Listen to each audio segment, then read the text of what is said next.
Afamno sodaanne akka namaaf diigamne duunuu jiraannus keete nus beenyaa dhiifama kee irraa afamno sodaanne akka namaaf diigamne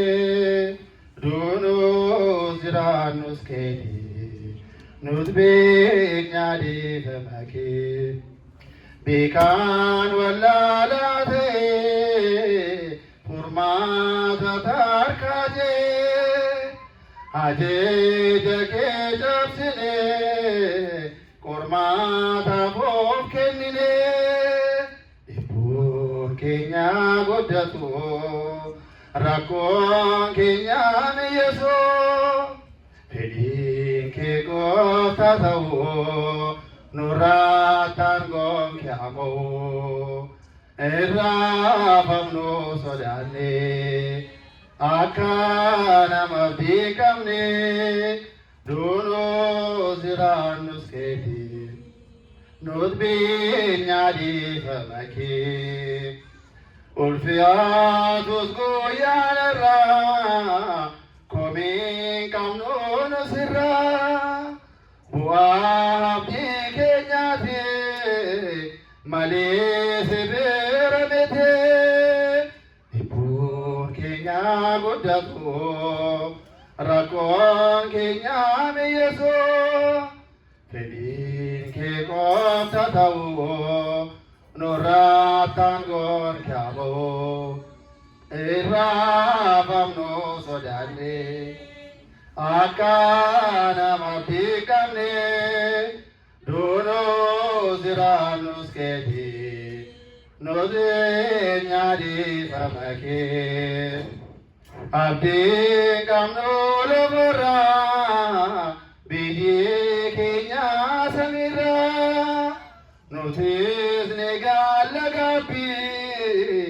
bal'aadhaan nurra darbii dhibbuu keenya guddatu rakkoon keenya miyyeessu fedhiin kee gooftaa ta'u nurraataan gonkeamo irraafamnu sodaanne akka namaaf diigamne duunuu jiraannus keete nus beenyaa dhiifama kee akkaataa maaddullaane injiru kan hin beekne kanaaf iyyuu si waamna asaasni sitti manna dhibbuun keenya guddatu rakkoon keenya miyyeessu fedhiin kee gooftaa ta'u nurraataan gonkeamo irraafamnu sodaanne akka waan abdii qabne duunuu jiraannus keete nus beenyaa dhiifama kee yaaddoon qabnu nutirra addunyaa darburratti dhugaa tokko ni beekna jireenya taanu yaanna dhibbuun keenya guddatu rakkoon keenya miyyeessu fedhiin kee gooftaa ta'u nurraataan gonkeamo irraafamnu sodaanne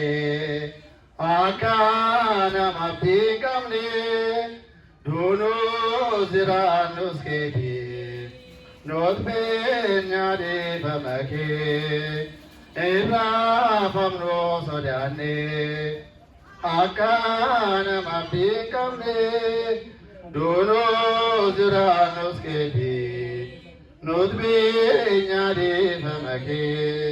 waa'ee faarsaa isaatiif abbaan faarsaa kan galateeffameef kadheffameen uffata ta'u